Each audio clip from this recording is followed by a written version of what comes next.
Welcome to USA Global TV and Radio, where our mission is to provide education, entertainment, hope, and inspiration. USA Global TV and Radio connects you with experts and audiences all around the world every single day to help you succeed in business and to live a richer life. Visit us at usaglobaltv.com to learn about career and life-changing training and mentoring programs like the Listening Mentor. Subscribe to our newsletter to stay informed about our special programs and offers.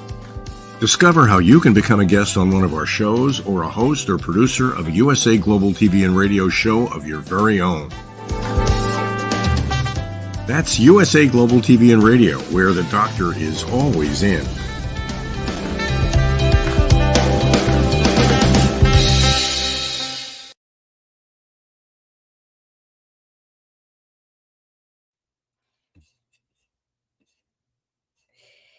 Hello, hello, hello. How are you doing today? Welcome to USA Global TV and Radio. We are thrilled to be here for another fabulous episode of Coexistence and Sustainability.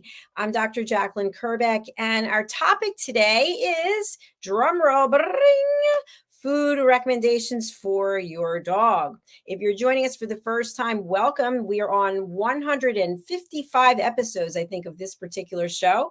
And joining me is the woman who's been here the whole time since we met on LinkedIn and just happened to connect and we hit it off. And she is the star of our show. She's joining us from California. It's pet psychic AMINAH. Hello. Hello, everybody. Hello. So glad to see you on this wonderful, hopefully sunny day wherever you are. Well, it's very, very windy today, but you know what I always say, you wake up, it's a good day. Whatever that is, we get another chance to do it right. So anyway, how have you been since last week? Anything exciting going on in your pet world? Well, yeah, I mean, we have animals coming and going and coming, and just trying to keep the squirrels out of my pots. Look, they're sure I'm hiding seeds. They just know that I'm hiding something. Yeah, exactly. So the wonderful part is we've had the rain that we so desperately need, and so no fires so far this year, which happens often in our area, and the dry grass is now burns. I don't know if people realize forest fires happen not only because there's a lightning or there's the right mix of entities and they all create non-man-made forest fires. Believe it or not, that is how the soil gets regenerated. All of that burns down. So what the world has found out, that a lot of fires now will be started by the fire department. If you're ever seeing this, it's like, why is there all these engines and where's no fire? Because it's part of the natural world to have some fires. So just so you know, in case you don't know, some fires are good and they will monitor them, of course, for how dangerous they get close to people. So have that in mind. Don't start one. But if there is one, talk to your fire department. Okay, great tip. I don't know if I mentioned this to you or not, but my cousin, Robert Kerbeck, who's out in California also, he's in Malibu. He wrote a book that got a lot of awards and a lot of recognition for Malibu burning, I think is the title of it. So, yeah, so question I have for you when we talk about coexistence, we also have another show called the Planet Earth Show that we do with Roland Friedel. And we were talking the other day about forest fires, and people seem to think there's more fires than there have been in the past in history. What are your thoughts? Is it pretty much I think it goes in degrees, because some are so horrific as far as we lose whole towns. We've all seen those pictures at some point in our lives, especially if you're ever on social media besides just our channel. There's the catch-22. The fire department knows that some fires must happen, and they will actually cause some to preempt where they could control it better, as opposed to a lightning fire or somebody in their backyard didn't put the coals out, or they decided to put the coals out on the ground and, it'll be fine. Whatever the reason for the fire, we do need some throughout the years or throughout the seasons. And anytime you are in doubt, call your fire department, and or just be really diligent that you're not the reason why that it got started, because that's not natural. Perfect. Thank you so much. So today's topic, food recommendations for your dog. And some people might be just like, hey, I go to the store, I pick up a bag of stuff, I bring it home, I put it in the dish, and then that's the end of it. But really, there's more to it. And if we think about our pets as part of our family, as a loved one, if I just was having dinner with you and I just put down a plate of something out of a bag, would you be like, whoa, thanks so much. You really care about me. How long does it take you to go buy that bag of food? What's And in it? Look at all these sometimes that's okay. ingredients. Yeah, sometimes that's okay. But your animals truly need to have variety. They need to also have something clean. If you've ever heard the term clean food, that means it's not probably a candy bar or a soda can or any of that kind of stuff. If you cannot, in my nutrition class for animals and for people, I had a duality in my college, and I took both. If you don't know what the first 3 ingredients are in something you're eating, or you can't pronounce it, much less you have to look it up, like it says red color number 12. What the heck is red number 12 or 16 or 20 or blue or whatever? It's a chemical added. It's a chemical added. So I have if a you, quick question about that. Sorry. sure.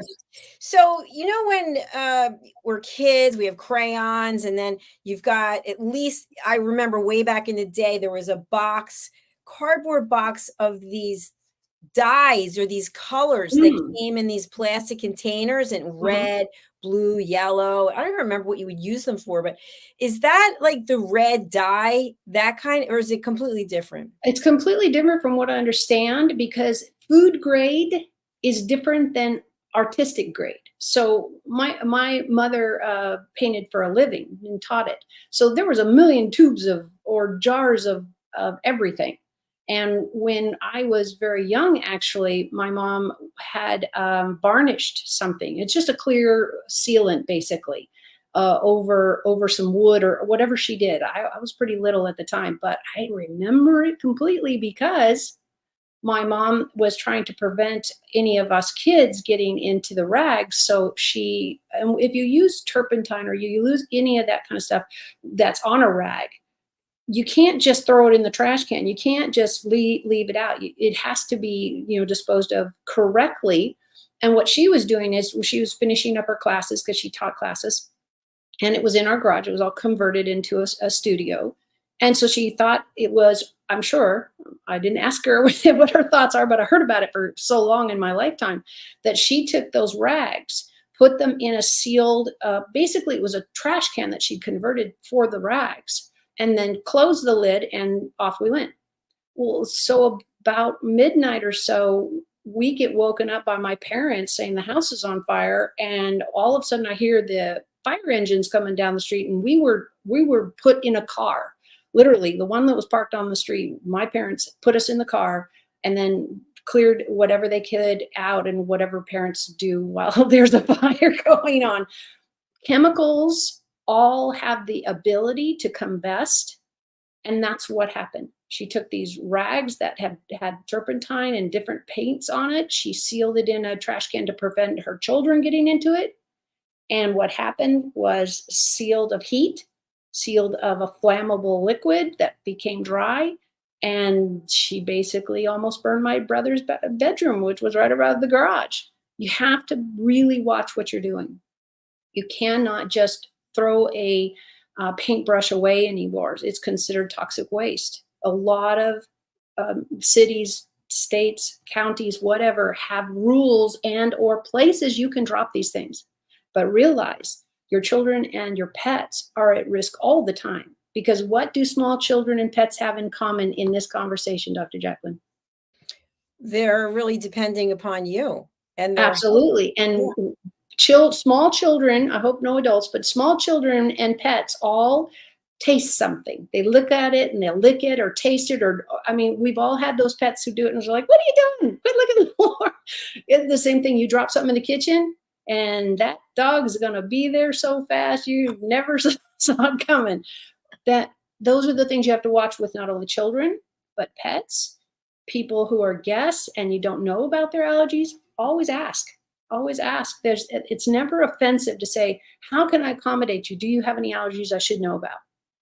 Right. The same with pets. They can develop allergies. We have currently, my youngest daughter has a Bichon Frise. It's a fluffy, poodle-like dog.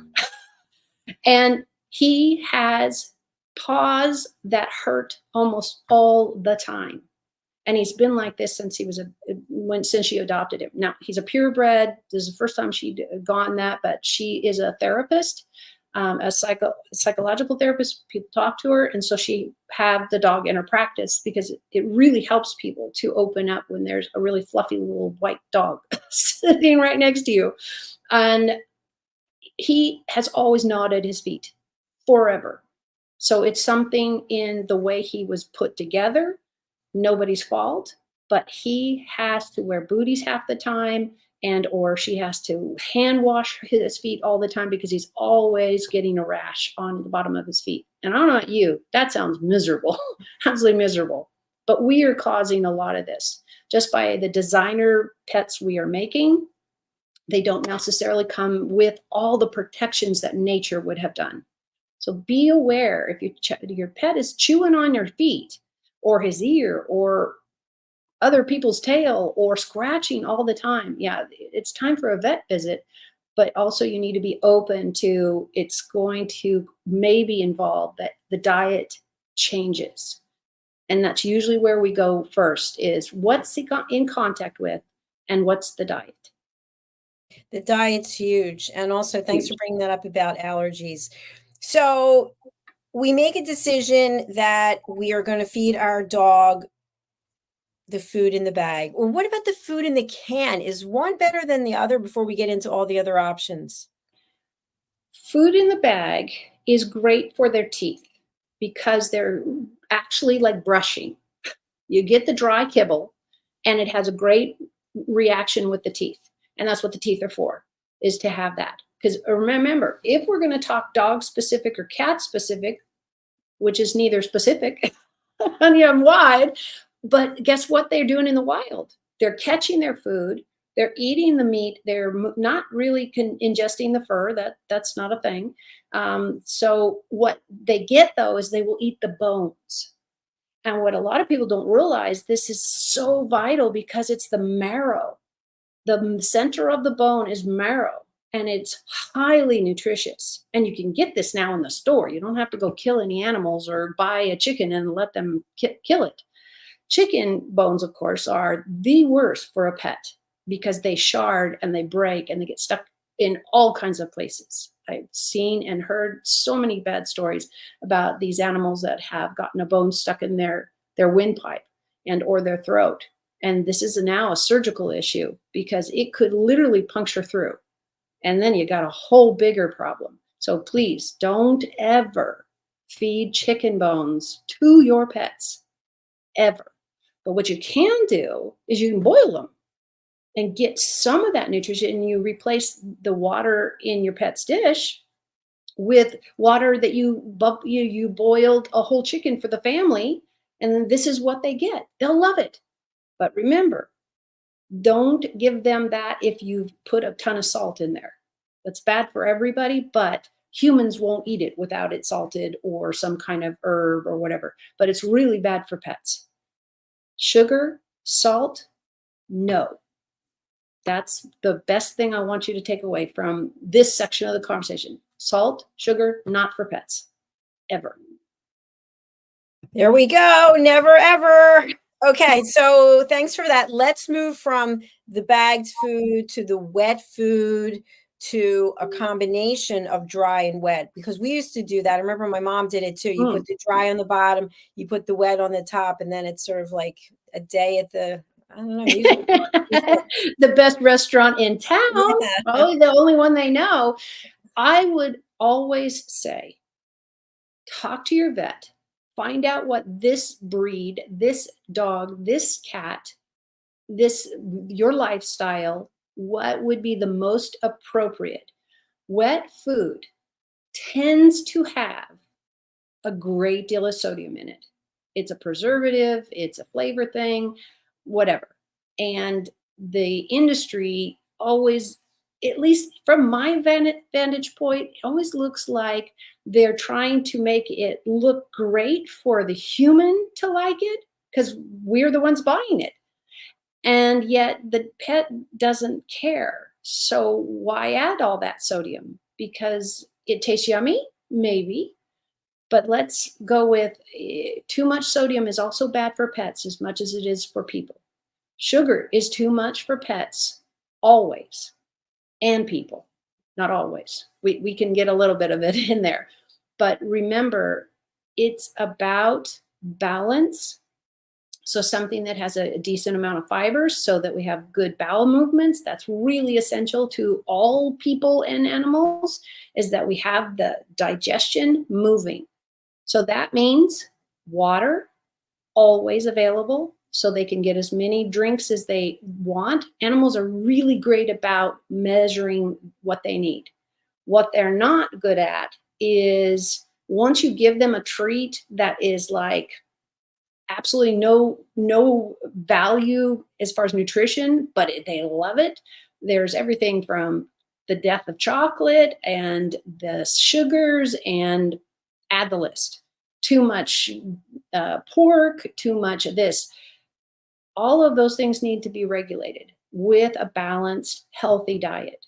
Something that you can read on the label, and if you can't get past the first 3 ingredients and actually know what they are. So if they're color number 12, I don't know what color number 12 is. Do you? I don't. No.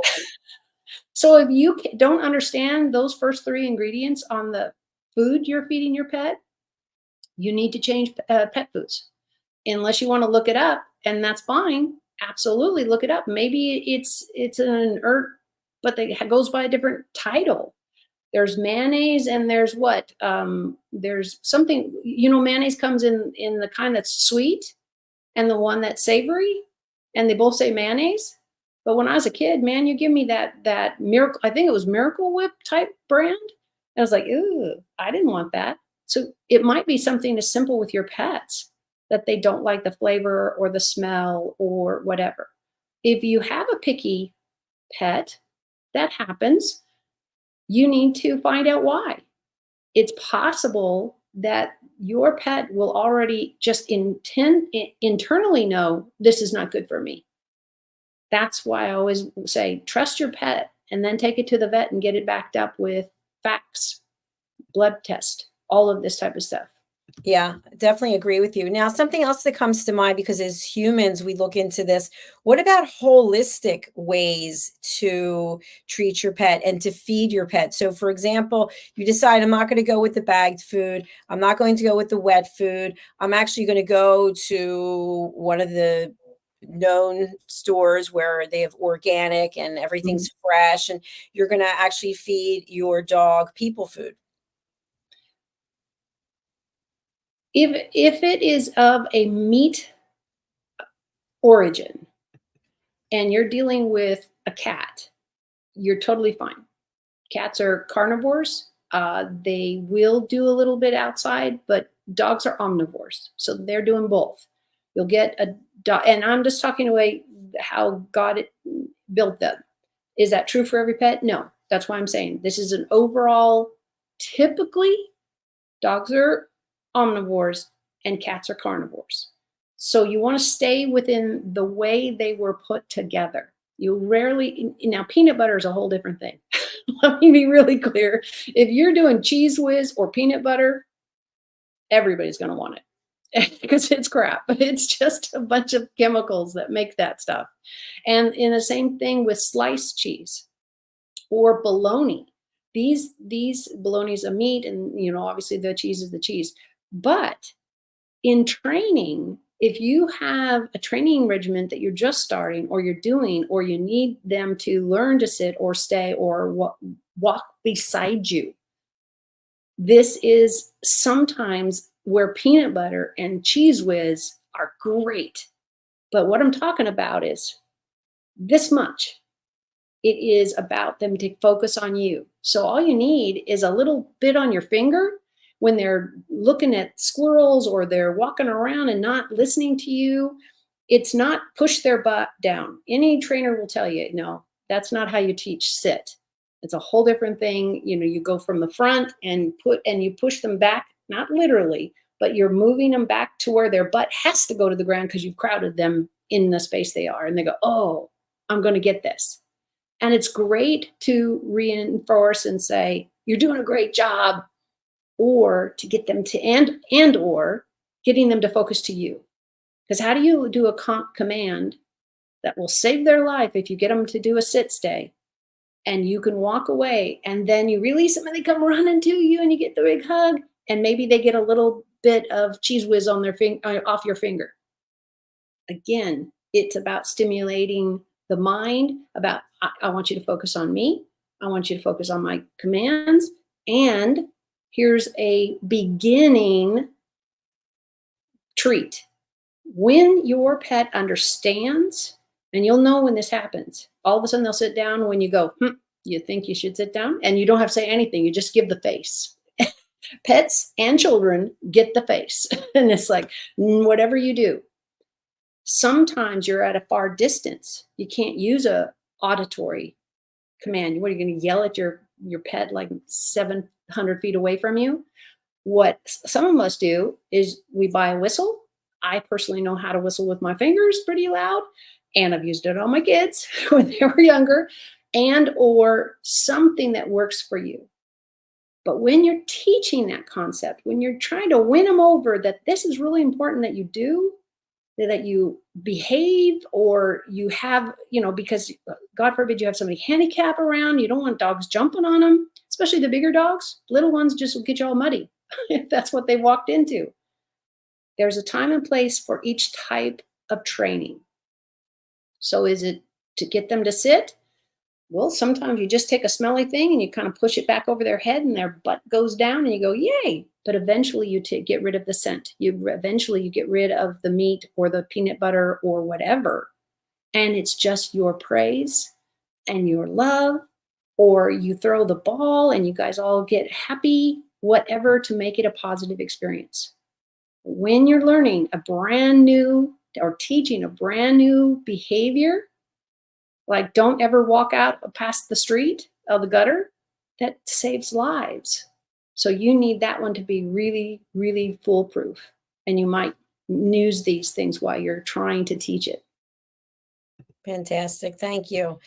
Another question I have for you is, I actually saw a promo for Shark Tank. And the promo was for this couple, and they were chefs, and they created these beautiful dessert looking things that were actually for your dog. Yeah. And they have all kinds of meat and food in them. So what are your thoughts about dessert per se for your dogs? Well, it would be the same as if you and I ate ice cream or steak, one or the other, and that was our main dish. And then you always followed it up with the ice cream, or vice versa, because some people are like, no, I want more chips, or I want this. What I want people to really take into consideration is how healthy is the food you're giving, and how is your pet digesting it. If they're doing a lot of throwing up or a lot of diarrhea or constipation, any of that. So something in the path is not working, and making sure everybody, people and pets, are drinking plenty of water. Water. This is essential to our entire existence, is water, and why it's such a big deal when we pollute our own waterways. So you want to think about that with your pet. Is it the healthiest way to go? How long would you like your pet to be living with you? Hopefully the whole 10 or 15 years that their gestation or their life time should be. But we can always shorten our life and your pet's life by things that steal those days. And not to pick on something that feels like, everybody's on your back. Everybody has the right to run their life exactly the way they choose. But just know, cigarettes, smoke, fire, smoke, all of these types of things. And they can have the, I know there's cigarettes that have, I don't even remember their name off the top of my head right now, where they have residual things into the air. These can burn your pet's eyes. It can burn your or your pet's throat if they're too close. All of these things matter. Your environment matters. So why we always say, you know, open a window. If you are lucky enough not to have a forest fire going on outside or anything like that, I always recommend the wonderful thing about pets, not maybe your cat, but they can be taught, is you get out and go take them for a walk. I love that people who have dogs tend to get more exercise because their dog looks at them like, come on, let's go outside. We need to go outside. And it's not just a potty run. It's a time to just walk your dog and enjoy the outdoors. All of this matters on your health and well-being. Too much of anything is still too much. Yeah, it's a team effort, definitely. Yep. So let's move on to supplements. Just like people take supplements, I take supplements. My hair is growing very long. Thank you for supplements. What are your thoughts about supplements for your pets? And probably it's the same premise. If you're feeding them well, they might not need supplements. I don't know. What do you think? Right. Well, I think you absolutely start at the vet, because they're going to have their recommendations. And if you don't agree with your vet, then get another one, or look at what they're recommending and Google search it, because there's just tons and tons of information, but maybe you don't have that beginning information. It's like, okay, do you or don't you? If you read an article online and you don't look at who authored it, you very well could be reading only pro issues on supplements, because you're reading it from the person who and the company that manufactured them. And that's great. I'm glad they're behind their product, but you need the pros and cons. So reviews, I can't stress this enough for everybody. I am a huge advocate, and I practice this advocacy on reviews. And most of the time when I get asked for reviews, and I've actually been asked by companies many, many times to do a video with them, or because I left a really good review, and I love details. Why did I like it? The best thing you can do for a company that really sticks by you or really supports your pet, especially if you have a pet with special dietary needs, like my grand puppy, who's a Bichon, and I said, rashes on his toes, rashes on his feet. He had to wear booties for a long time. And this is a purebred Bichon Frise, which my daughter got for her practice. She's a therapist. And this poor puppy had endless amount of rashes. Now he has fur, so we didn't get to see it unless but he itched like crazy, and he had to wear booties instead of touch the ground. But she's gotten him little by little into a really great place now. Here we are 8-9 years later. This is the same for people. Go slowly, try one thing at a time, so you know which contact or which food is the problem. If you don't know what is causing a problem, then you need to pull back and have maybe oatmeal just for breakfast, or the same kind of cereal and milk all the time until the rash goes or gets worse. You need to make sure that you do it in baby steps for long enough time to see if you have a reaction. The nice thing is, for example, as I said, I have allergies like anybody else. For me, it's Coca-Cola. And I can drink 7-Ups and Orange Crush and all that, but anything with caffeine as high as Coke has, I swell up like a big tomato. And it hurts, because it's never in a part of my body that I want to be swelling.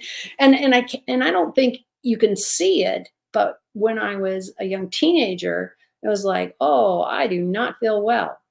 And as soon as I didn't drink Coke, because everybody around me was drinking it, and it was just something we had there, here and there, and I stopped drinking it, immediately I felt better. Was there swelling anybody could see? No. But it was swelling that I could feel, and my clothes felt tighter. But everybody, my mom and everybody said, we don't see a difference. But she absolutely helped with that.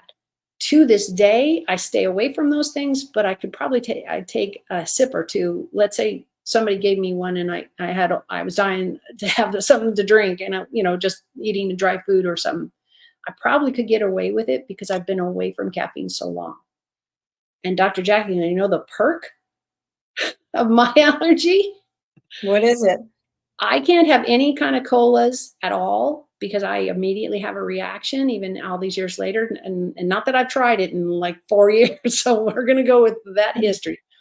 But there's something that has a lot of caffeine that also I love, and I have no reaction to. Any guess? Chocolate? Yeah. Yeah, I love chocolate too. My favorite. See, one woman after another is like, yes, can't have any of that Coca-Cola stuff. That's fine. I love 7-Up. I love Sprite. I'm not much of a soda drinker, but if I did, I love the sharpness of the 7-Up. It's great to clear my palate and all that, because I might be eating chocolate by then. Yay. I haven't had caffeine in, I think, 7 years now, but I do like chocolate. So yeah. And that's why you have to figure out what's going on with your pet. We do it for ourselves. We do the investigating ourselves and say, okay, this didn't work and this did work, but what's the difference? So if I would say I can't drink any sodas, it's like, no, I only feel bad when I drink the one that says Coca-Cola on it. And I don't mean the brand. I mean, there's a lot out there. If I have a root beer soda or I have a 7-Up or an Orange Crush or whatever else is out there that it doesn't have caffeine in it, I do just fine.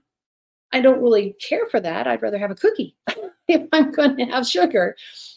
But that's what you have to watch your pets and really, really be there. If they're itching more, and God forbid, they're itching and taking fur off, and then they're taking skin off.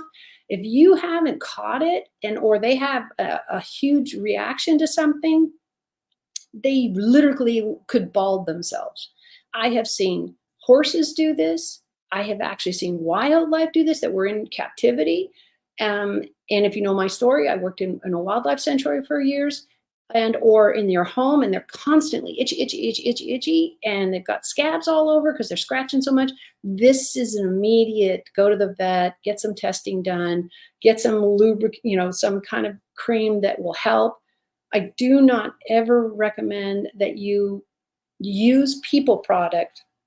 Let's say an anti-itch cream or any of that without talking to your vet. You need to know things that they go to school for and their expertise, and why you pay them the big money is to say, not that product, but you can use this product. Not that product, but then you can use this product.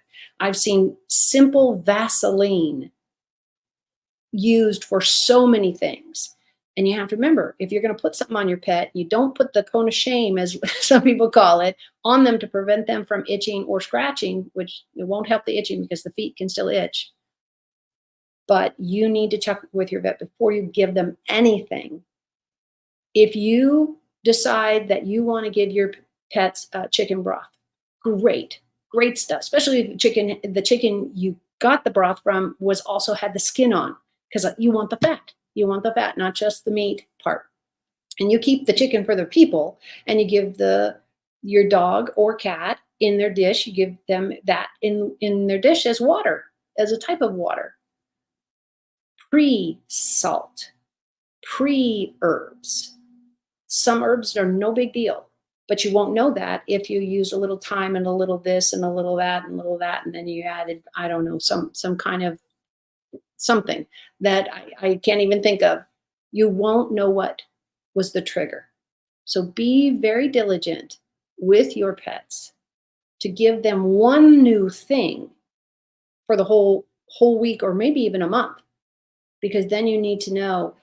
And the reason I say possibly a month is because if they have a really strong reaction to the food or contact with paint or something in their world, if it's a bad response, usually it's going to show up in the first 24 hours or less. I've seen things just like us, poof, there's a rash. But if they have fur, you don't see it until they itch, and then they break the skin and you got scabs and everything. So when you give something new for the first time, just do one thing. And I mean for the whole week. If you give it one day, great. Then see how they do for the next 5 days. Give yourself a chance to be the scientist you need to be and be the investigator you used to be and say, okay, I might not see anything this time.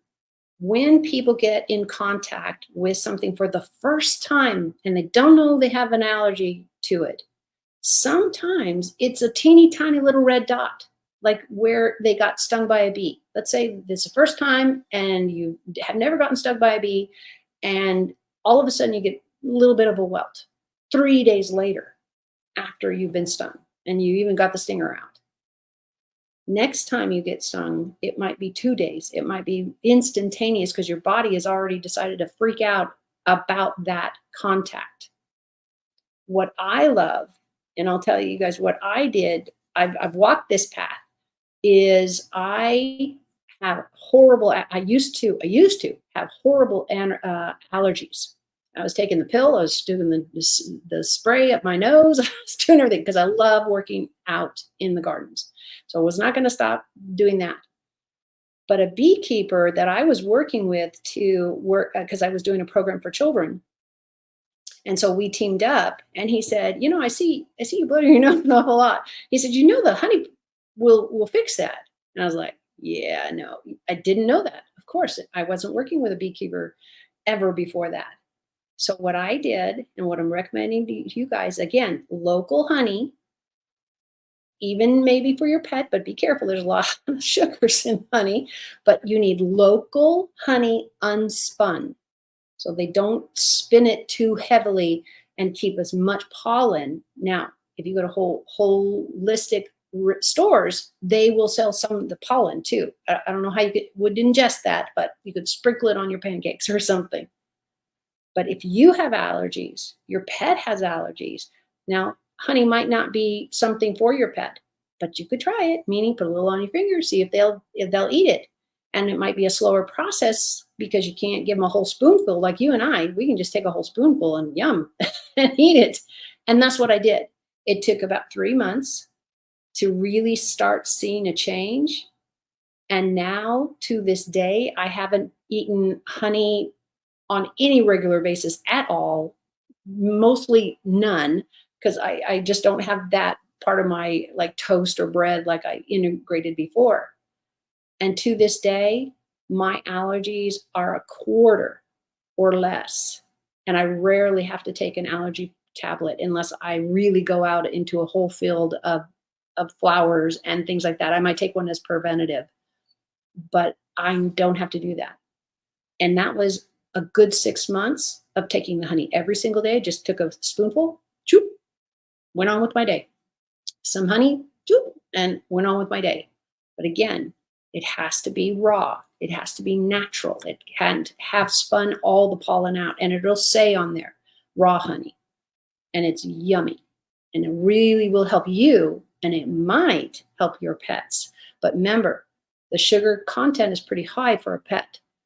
Talk to your vet. Talk to somebody who knows and a lot of beekeepers are very knowledgeable, but they might not know how to treat your pet. So check in with your vet and maybe start slow, really, really, a little on your finger, and that's it. Just make sure that everybody stays healthy. Woohoo! I love it. You just pulled it all in together from the universe and put it in a beautiful package with a bow and said, happy weekend. There you go, pet owners. Fantastic. Well, I'm so blessed to have all these life experiences and to say, no, I've done it.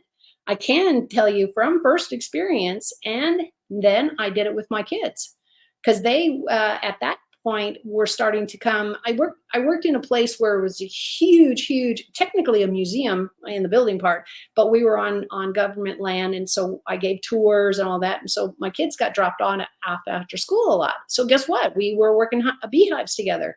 We were working this together and that together, and they get to hear it all the time. But what I love like this is I've given a million talks on these types of things. So if we had a tour, I was not only showing how we had all these honeybees to flower the park we were in. And it was a 10-acre park that you could bring your picnic lunches and that. But what I wanted really everybody to hear, not only you can heal yourself with raw honey. And again, it's got to have the pollen in it. And that's why for some people, you got to start really, really, really slow to make sure you don't get sick. Maybe you have an allergy you don't know about. But what I also want to say is, if you like to eat anything, you need to love the honeybee. It starts there. I've said it on this show when we first started. I don't know if you remember, Dr. Jacalyn, but I have harped this over. Don't kill them. They have no interest in stinging you because they die, and they know they die, but they will protect themselves and they will protect the hive. And Dr. Jacalyn, do you remember, because I talked about this like when we first met, and probably the first 5 shows I did, we probably did this. Do you remember what I said the safest time to be around a honeybee is? Yeah, when they're swarming and protecting the queen. Exactly. Queen's in the middle. They're swarming around them and they're looking for a new home. Technically, they've already found one. So looking is not literal. And one of the bees have gone out and say, oh, there we go. And she has given birth to the new queen, and that's what will stay. So it's really, really amazing. And I want to really strengthen everybody and be brave. I know our go-to is like, oh my gosh, there's a swarm. We should all knock them down. No. Honest. If you see them in a tree and they're all swarmed around still, they're taking a break. It's a long road because they can go at least 5 miles out for the next new best place that has flowers and all kinds of ways to make their honey. But sometimes they get tired. And what would be really nice is if we left not only bird baths for birds, honeybees need a drink of water too. If there's no water on their road, then they go without and they muster through, I'm sure. But we can always put out a small dish of water, not large, you can do just a small dish of water with your flowering plants. And guess what? We all do better. We all do better. We absolutely do. We do. Thank you. Thank you so much. Lots of great energy and positivity and gratitude, appreciation as we go into this weekend. Some of our friends watching are already into the weekend. So I just want to thank you for another brilliant episode. How can people reach out to you? We know that you're on LinkedIn, you're on Facebook, you have your own website, bridgingworlds.us. Tell us more. That is the best way. I really wanted to make it easy. Yes, I have trimmed down to 2 platforms as far as social media. So I've always got articles out there to help you and everybody you're dealing with as far as pets. I also just have bridgingworlds.us, and all the links to everything that Dr. Jacalyn just said. Our shows are linked there. We post them, both of us post them out on social media. So you'll see that so that you can go by, and not everything costs. But when you have problems with your pets, living or past, I also have a gift of talking to people who have died or their animals that have passed. And I am an email away to say, hey, I really need to talk to my pet, or could you talk to my pet because they just won't listen to me anymore. So I'm here for that support. And what's really great with working with Dr. Jacalyn, this is the only live I do is right here on the platform. So you can come and look up any of us on Dr. Jacalyn's website, and you'll see all our history, like all the other wonderful shows that are with Dr. Jacalyn and our team. We just are so wonderfully putting out what is so needed sometimes to be heard. But website has all the links. Fantastic. And you see, I'm showing the website right now. So yeah, thank you. You're welcome. They can actually go right here and they can connect to your social media right here. So please go ahead and connect with AMINAH right there.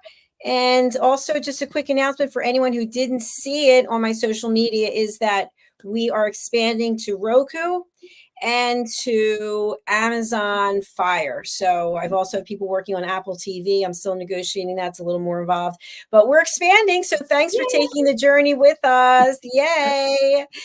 Oh, Sorry, I put the wrong thing down.